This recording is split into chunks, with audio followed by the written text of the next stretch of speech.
প্রত্যেক গুনাহ কয়টা ক্ষতি করে?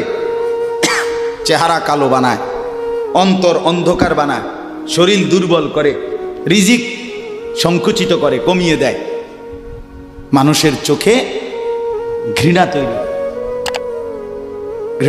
আপনি দুইটা ছেলে একসাথে মনে করেন বিড়ি খায়, সিগারেট খায়, গাঁজা খায়, একসাথে হেরা 24 ঘন্টা চলে, একসাথে মোবাইলে ছবি দেখে, নাচ দেখে, ভিডিও দেখে, অশ্লীল।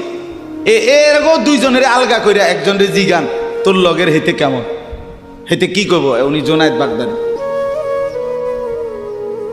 কথা বলেন না কেন? হে বলবো এটা নাকি? সে বলবো যে অসভ্য। তাইলে কি বুঝা গেল? আপন যার লগে চলছিলা তুমি, হেইতেও তো তোমারে অসভ্য কর। অসভ্যকে অসভ্যও অসভ্য বলে, সভ্যরাও অসভ্য বলে।